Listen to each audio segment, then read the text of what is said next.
We are talking with Marc Balcke from Noom. Hi, Craig. So, a little background. Marc is the corporate controller for Noom. If you haven't heard about Noom, then you're probably living under a rock because Noom is just a massively successful organization that is growing by leaps and bounds, especially through the pandemic as people kind of shifted back to the sedentary lifestyle now that we weren't commuting and doing other things. Noom, if you don't know, is a healthy lifestyle app. It's designed to help people lose weight in a natural way and have better health overall, right? It's not a fad diet. It's not, look, I'm not advertising for Noom here. It's a really cool product and it's really thinking outside of the box. It's a SaaS application. It fits really nicely with everything that we've been talking about today. And Marc has graciously come on board to talk to us about how Noom is using NetSuite to manage their growth. So Marc, again, thanks for joining us. Thank you for the introduction. Yeah, we think about ourselves as a behavioral change app. So our software main product, as you said, is around weight management. But we also developed lately a stress management tool and software. So, I think after these last couple of years, everybody could use a little bit more of that, right? That's true, or both of them. So yeah, we implemented NetSuite about 2.5 years ago when I joined Noom as a first accountant to be hired there. Before that, we were running under QuickBooks, and that implementation and migration to NetSuite one word worked really well. Yeah, so you started out on QuickBooks. You made that migration. You had brought some experience from a previous engagement with another employer where you were working on the NetSuite platform. So those skills, translated really nicely. You were comfortable with the system. What did that transition look like? How did that implementation go? And what did you get out of it? Being kind of the first time in the driver's seat, whereas in the past you'd had inherited some NetSuite instances, right?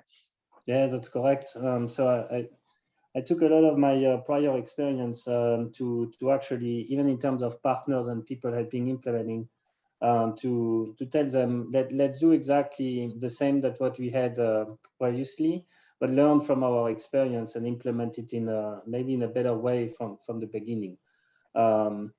So we really implemented all of NetSuite within 3 months, fully implemented for everything we would have a need at that time, including the migration, which was a record set of time.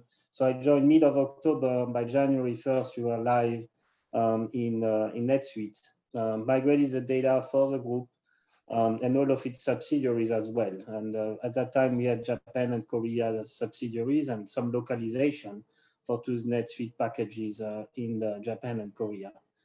So, and right off the bat, Marc, you had your chart of accounts and your GL structure, right? And you were concerned about consolidation, right? That was one of the main kind of goals of moving to NetSuite and being able to implement rapidly. Can you talk a little bit about, how you were able to, ease your concerns by onboarding NetSuite for things like consolidation, multi-book, international, your one world usage? I think everybody would be really interested in that. Yeah, absolutely. So you mentioned the chart of account. That's actually a very good comment for an accountant. We did a lot of work to actually use what was existing and adapt it so that it's first compliant with the US GAAP, because that would be our main reporting standard, but also with other standards, locally in Japan and Korea, and for instance, for the future, IFRS as well. So we anticipated all of that when we built the chart of account, creating sub-accounts that are not active yet, that we have in terms of the numbering and the logic that are not available to our accountants, for instance, for IFRS, because we are not using them. But that will be in the future when the company will be at that stage. So we really planned ahead of time, even if it took a little bit longer to do that, to allow for the future growth of the company. But we have done that work, for our localization in Japan and Korea, integrating the specific accounts into our chart of account for 2 specific countries. What we have also done from the beginning, we wanted to automate fully our consolidation process, and some of those key days that you need when you close your books, right? When you're under pressure. And instead of having those reporting packages coming from other systems that were local, we wanted those companies to all be on NetSuite.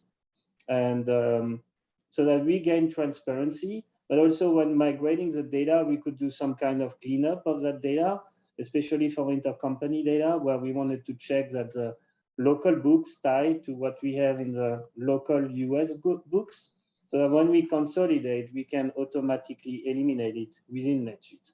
So we did a massive cleanup to align the data locally and in both countries, and then to upload it and to create it with advanced intercompany journal entries in the future, but also to upload the balances existing when we rolled over and migrated from QuickBooks, that would be available for us to automatically eliminate, and using all of the functionalities of NetSuite to do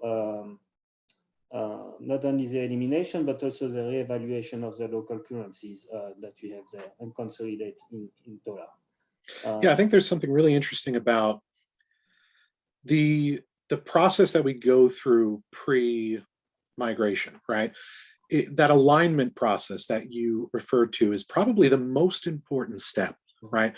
So that we're ensuring that the data is in the same format, it speaks in the same way, it's accounted for in the same way, and doing that alignment prior to migration, the strategic needs of an implementation or an integration, the way we think about how the data is going to be affected, really important part of the process, right?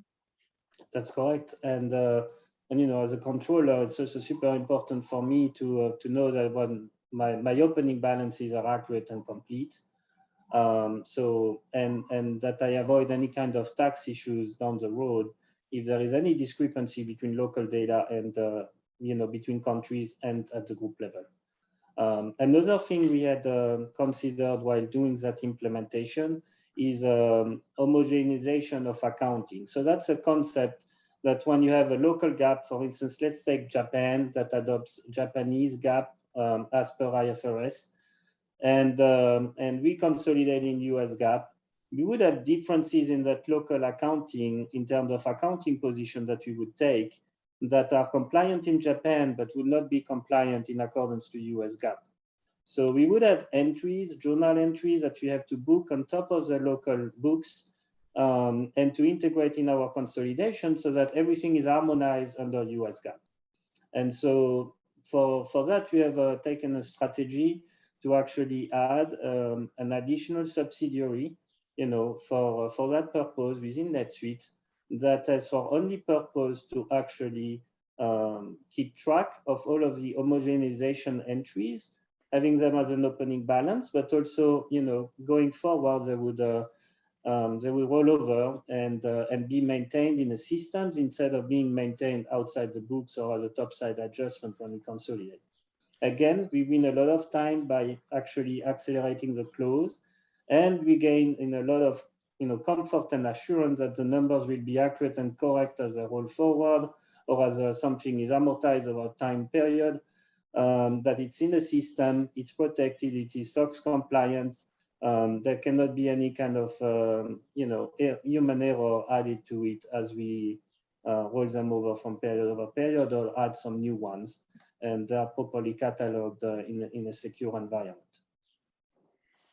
Yeah, when we were prepping, having our conversation prior to this interview, I think you described that U.S. subsidiary as a wrap-up, right? It was allowing you to take all the data, bring it into the U.S., make it GAAP compliant, and then spit it back out, right? So really kind of an innovative and interesting use of a US-based stub instead of opening a new country or tying into one world, right? Do you want to expand upon that just a little bit? Yeah, so the advantage we have with NetSuite is that you pay by country your licenses. And Shannon, correct me if I'm wrong, but that's what I remember.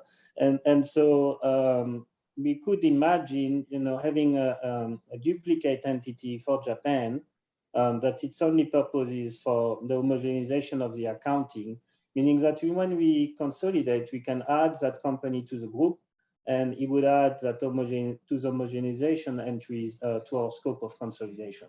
But we could do it as well by sub-consolidation. For instance, if we would do there are companies who have like instances where they sub-consolidate Europe in one entity, a holding company, and you could create it at that level as well. And so you could be very creative and automating your intercompany elimination process, but also your homogenization, the whole consolidation with the appropriate currency reevaluation in the sub-consolidation, for instance, using this mechanism of adding these additional free NetSuite entities that are kind of virtual, but that help for that purpose. So I think we've spoken a lot about preparing, getting ready, going to launch, that first look of the instance, right? Designing the system you want. Now you've got the system you want, you start utilizing the system. It's time for revenue. It's time for scalability. Things are happening, headcounts rising, more revenue streams, higher revenue streams. So once we're up and running and the ramp up is happening, can you describe a little bit how NetSuite scaled to meet the challenge of the growth that you were seeing? Yeah, we anticipated a lot, and that helped. On the other hand, there are a couple of major projects that we started when I joined, mainly around order to cash, which we have a massive subscription-based, direct customer base of transaction that currently flows through a system that has been built in-house that was existing when I joined, as some of a billing system for it. And we made a massive investment to making sure that data is accurate and complete and can scale, but also provide the opportunity for the company to actually continue to experiment and to be super agile from a growth product perspective about new products they try to launch and see how it would work out, or bundles we would like to create and expose to some customers and see the turnout. So all that complexity is existing as a large data, with very large data attached to it, but we flow that data in NetSuite, where we actually use ARM for the advanced recognition of revenue. And we define our items there, and we manage the technical accounting separately in NetSuite instead of having it upfront and impacting eventually and impacting our engineers or the agility of the company. We could have made the choice to have two transactions separate and add, a revenue recognition engine in between. And then once everything is aggregated, we push the aggregated journal entries within NetSuite. Instead of that, we have actually been scaling a massive amount of data, pushing it into NetSuite, and getting the advanced the ARM module, advanced revenue recognition module, to actually deal with technical accounting. Revenue recognition and SOX compliance being two of the primary concerns for a software organization, right? Yeah, absolutely. We should talk a little bit about that SOX compliance. So, the process starts where you're not compliant, and then you're migrating towards compliance, and then you're trying to segregate duties and implement and finally get to that goal. So do you want to walk us through a little bit of how Noom leveraged NetSuite to achieve SOX compliance? Yeah. So we obviously use all the functionalities from NetSuite in terms of user roles. We also implemented an additional software to keep track about changes around user roles and approvals for it. Because maybe we could have created an approval flow within NetSuite, but there is a software existing out there that we use to actually document all of the approvals before the changes are even done in the roles and by the NetSuite administrators. But we also wanted from the beginning, actually at the beginning, we gave admin role to almost everybody. We migrated it. We were a team of 3 people 4 months later after I joined. And so we monitored everything. We were in the detail. I was in the detail of everything that was migrated. We reconciled to everything. So the segregation of duty didn't really not exist when we implemented. But as we scaled our team, we wanted to document and be SOX compliant. So that's when we implemented FastPath, which is one of the solutions we use to actually keep and monitor and control the changes to the roles in NetSuite that are created. And those roles have been created so that we optimize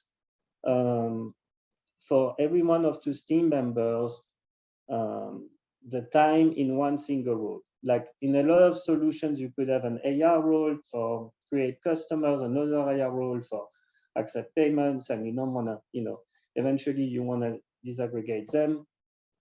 But we created a functionality and tried to really optimize to make sure that we minimize the time that the user would spend switching from one role to the other in NetSuite, just making that user experience better.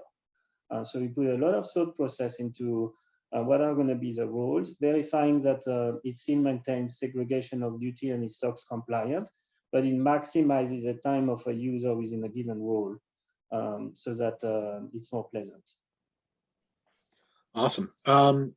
Take a pause here for a second. Just remind everybody, if you want to ask Marc a question, you can put it into the Q&A panel, and we'll be keeping an eye on that, injecting them into the conversation. We're really lucky to get Marc's time. He's a very busy guy. So if you've got questions, well, we've got him here. Now's the time. Moving on, Marc, we spoke about, SOX compliance and continuing to add layers of compliance and accountability as you scale up, and more stopgaps, more checks, but also desegregating and making it easier for teams to work together, not just kind of increasing the burden consistently for compliance, but streamlining as well, right? Yeah. Cool. Really important, takeaways here in terms of like, how are we gonna maintain our compliance? How are we gonna scale and keep control over it all when things are growing at a really rapid pace? We talked a lot about NetSuite core, NetSuite functionality. I love an organization that goes horizontal in the platform and tries to use as much of the functionality as possible. It's what it's designed for, but sometimes we hit roadblocks and limitations, right? NetSuite can't be everything to everyone. So I know that you've already referred to, your FastPass implementation. You've referred to some other bits of software that work really well with what you've set up, but aren't necessarily a NetSuite product.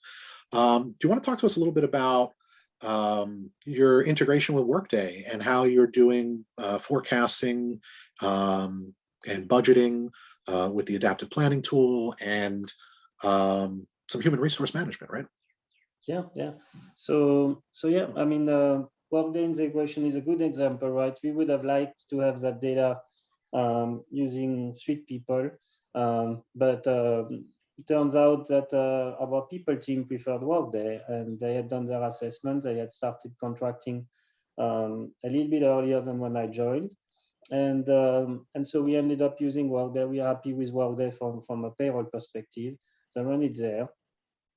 But for my purposes, I still wanted to create an integration so that payroll is fully automated on our end as well.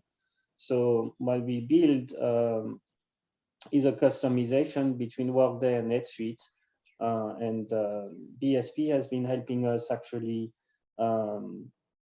creating our own API. Instead of using some of the out-of-the-box technologies, we wanted to have our own API for following reasons. We didn't have enough of those APIs requirements. Like sometimes you have technologies out there that provide APIs to 5 or 6 or 7 different softwares.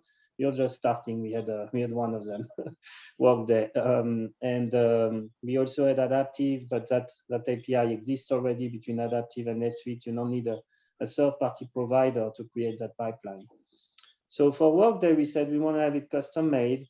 And it's going to be cheaper than buying an additional technology and maintaining that technology on top of our existing tech stack. Because that what BSP had developed for us was actually developed within NetSuite. So it is available in NetSuite, has all the control environment in NetSuite. The notifications are used using NetSuite technology. And we can monitor access, user credentials, security, all of that within NetSuite. Instead of having an additional third-party software that we would have to monitor, control, segregations of duties and all of that, and the maintenance cost later on, plus the subscription fee. So here, this is a decision we had taken, and as a result, we have no employee data and payroll data that syncs into NetSuite. We have 2 records available, and we decided to, because of the confidentiality of the payroll data, to aggregate them into different cost centers and by management levels. And so when that data flows into NetSuite, it remains confidential, and it can be used by the FP&A team as well, because it is at a level where they never have access to confidential salaries. There will always be an average and aggregated at a level that's big enough to maintain that confidentiality. Awesome. Yeah, I guess there's a lot of considerations that we need to take, right? The ecosystem is wide. There's a lot of options out there. And for some people, that Soligo connector or that FAR app connector was the right choice. And for others, that, for whatever concerns they brought to the table, yours were ease of use, ease of managing your tech stack, cost. You found a custom solution. It's always a really interesting decision point, right? Which way am I going to go? Am I going to go with the industry established, connector that works with lots of different programs, or am I going to make something specific to my needs, right? Yeah, absolutely. All right. So we've looked at implementation. We've looked at the future state. Now that we're running it, how do we maintain compliance, and what does the day-to-day look like?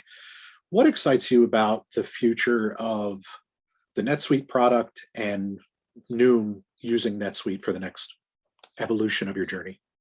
Yeah, there are 2 main things. One is around reporting, because now we got, initially my first focus was like data, getting it right, knowing exactly what I need, where I need it, anticipating, creating the structure that maintains the integrity of that data. Now that I have it, my next focus is going to be around reporting and dashboards. Now I want to be able to show to management, the numbers daily, and give them that capacity to get a daily update on revenue, including every single thing in terms of billing and cost, and being able to do that by localization, by geographies, by segments, maybe in the future when we have segments, or by cost center, business units, whatever it's going to be. Really being able to break down that data that we think is not going to be much different when we close the month. That revenue data is now syncing daily. We have revenue recognition done daily at our scope, including refunds, merchant fees, everything is in there. Our payroll, as soon as it syncs, it's in the system. Before payments happen, we already have it in accounting. Our billing is on the vendor side. Accounts payable and payments are fully automated. And in average, it takes about 2 days to get a bill being processed automatically using optical character recognition, but also to be approved in the system, and therefore it flows automatically into NetSuite. And when payments happen, they happen and are applied automatically. So when I look at our business, with the exception of a couple of accruals, all of our costs and revenues are in there daily. And I'd like to show that to management to be able to make better decisions using the value and the information there from accounting. And instead of being usually, accountants are late, they close the books, and the data is already obsolete to take decisions when they're finished. I wanted to make that interactive and give that information to others. Instead of using sales information, they can now use sales and GAAP information. Excellent. I think when I was taking notes on our conversation in preparation for this talk, I highlighted one word, and I think you just kind of segued into it perfectly: efficiency. Mm-hmm. Everything you've just described is a shortened close period, a shortened consolidation period, a shortened this, a shortened that. What are you doing with all the time that you used to spend kind of manually slogging through these processes? Like, what do you do with yourself nowadays? So I have a very lean team in terms of public ready operating company. And we want to use that time to actually provide more value to the business. What we do know is, for instance, we analyze our merchant fees and see ways to optimize it. We analyze our chargebacks and see what could be done there. We spend a lot of time looking for additional technology on our B2C business to not to do cost savings, but really to help generate more revenue, which is our current focus as a hyper-growth company. Cost savings are embedded in the way we operate anyway. I guess you got that from our conversation as well. So there's not much effort or additional effort to be done there. But it's really about how can we help the business provide some insights, some value that finance professionals usually have, but that the product managers or the engineers are not necessarily thinking about, and optimizing the business that way. Another area would be our new, expansions internationally, new subsidiaries. We spend a lot of time, helping there to optimize already before the subsidiary is created. So we partner with a business or with a completely new products or segments in the future, where we analyze and we are a business partner from the beginning instead of being the ones running after them once the business is up and running and then trying to adjust for it. So that's really important because we can invest in the future and be part of those conversations now instead of scrambling with the existing data and accounting and coming after the war, fixing it. Yeah, there's something that I keyed in on there too, that you mentioned, this cross-departmental collaboration, right? Having the time to really bring finance's message and concerns into the product, into service, right? Kind of taking that umbrella revenue operations look at the business. Where are we touching customers? How is it affecting churn? How is it affecting, revenue recognition and new revenue? And this cross-departmental collaboration, when you have the time to allocate to it, really changes the landscape, doesn't it? Yeah, it does. Like, for us, optimizing conversions, that would improve our what we call LTV to CAC ratio. These are key, KPIs for the business. And I think it is expected for us to contribute to those as well. And it's not the traditional area of controllership, but it's value we can bring because we have that expertise. We understand how the KPIs work and what are the underlying factors we could impact. But also we sometimes step outside of our comfort zone. So for instance, in the last couple of months, I've been looking into a new offering we are doing for our B2B arm of our business. We are currently predominantly a B2C business, but we are looking to sell our products directly to employers, and that whole infrastructure is not existing. When you look at the company historically, we have only done B2C and some healthcare partnerships that were limited to some hospitals for clinical research, or for diabetes and pre-diabetes prevention, products we don't even sell, and or that we sell specifically in a market, in Korea and Japan, for instance. And then I'm thinking, how are we going to handle B2B? How can we grow? What is the business going to need? And they are going to scale, and they go for hyper growth. We're going to be the ones struggling with, customer onboarding, billing, credit check. For the moment, we don't have a bad debt reserve because everybody prepays with credit card. But if we enter a B2B business, we know that we have to expect that we're going to have payment terms, collection issues, eventually bad debt. How will that impact the whole business?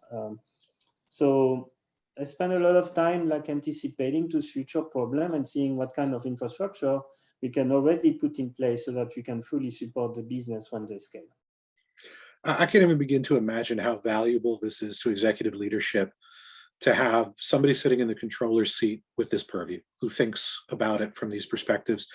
Marc, I would love to see, Noom be an HR benefit, right? And I'm Yeah, sure that's yeah, something that you're working towards today, right? Working with the large corporations to just add Noom as an included, HR benefit as part of your package. And I think that is definitely on the roadmap for you in a future that could show a next stage of evolution that I'm sure you're already preparing for, right?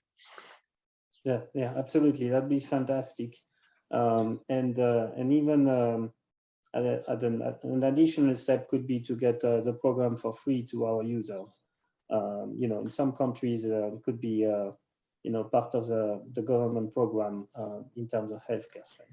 Awesome. All right, I'm going to go shift to one question from the audience, and then I think we're going to wrap up. Marc, thanks for your time today. Really, really phenomenal insights. Marc is a leader in the NetSuite ecosystem. He's really doing innovative things, and he knows what he's doing. And it's a pleasure to be able to work with him. But it's also been a pleasure over the last several years to socialize with you and network with you as a consistent member since probably like 2017 of the New York NetSuite user group, or maybe even earlier, 2016. Let me get to this question from the audience, and then I'm going to ask you one last question to close us out. Anne from the chat asks about kind of the percentage of out-of-the-box functionality versus custom workflows, custom suite script, custom development. If you had to kind of put your NetSuite platform on a scale, core versus enhanced, how would that scale tilt? It's a good question. I would get to to do some analysis, but what I think is we probably have most of it customized because we knew exactly what we needed and we wanted to prepare for scale. We haven't really used an industry standard package, with the exception of the Japanese localization that comes out of the box. Overall, it's mainly customized. Yes, we add additional categories and scripts, but then when you look at the interface with our other SaaS solutions that navigate around NetSuite and all connect to NetSuite, that for instance is very much standard, with the exception of that Workday integration and an order to cash integration, which is home build anyway, so that had to be highly customized. Right, we discussed that before. All right, one more question came in. If you had to improve one area of functionality in NetSuite, you had unlimited funds to do it, NetSuite gave you the green light, and they said, work on one area of the product, what would you improve? It'd be reporting. I would put a stronger reporting engine, a data warehouse, integrating in the capacity to really slice and dice every point of data and have NetSuite as that hub and data warehouse. Advances are being made in NetSuite planning and budgeting daily. We're seeing good things. I'm hoping that solution is going to be more appropriate as it develops and really becomes more integrated into the NetSuite platform. So I think we're on a roadmap for that, but yeah, I think there's probably some work to do in that area, right? Yeah, there is. Meanwhile, there are, you can perfectly use NetSuite and some additional reporting tools on top. You mentioned Adaptive earlier. Adaptive could be slightly more powerful for the amount of data we have. It takes an incredible time for us to sync that data. So maybe we should aggregate it a little bit more and create some kind of reporting engine on top. I know we are working with BSP on that, to have some kind of a cube where we can slice and dice all of the data that is coming from engineering, and that's going to have B2C data, B2B data, and in the future any kind of other expansions we would do.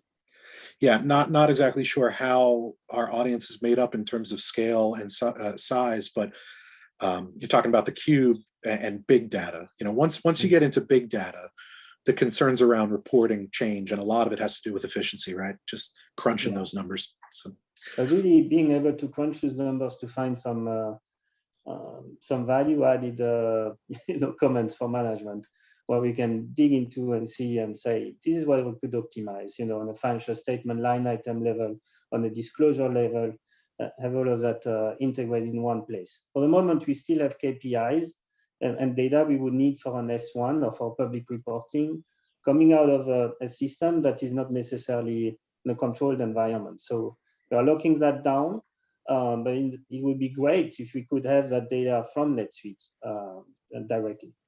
Well, I think that new data warehouse with those analysis cubes, that functionality is rolling out now, and something I know we're exploring. So maybe we'll be able to report something good on that back to you. Be great. I'd be first customer. That's the beautiful thing about NetSuite 2021.2, 2021.3, 22.1. It's just every bi-yearly, we're getting updates, we're getting innovation, they're pushing the boundaries.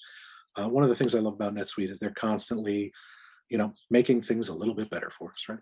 Yeah. All right, so I'm going to queue up my last question for you, Marc. Like I said, you've been involved with these user groups for quite some time. Everybody that's here on the call today is obviously getting value out of this.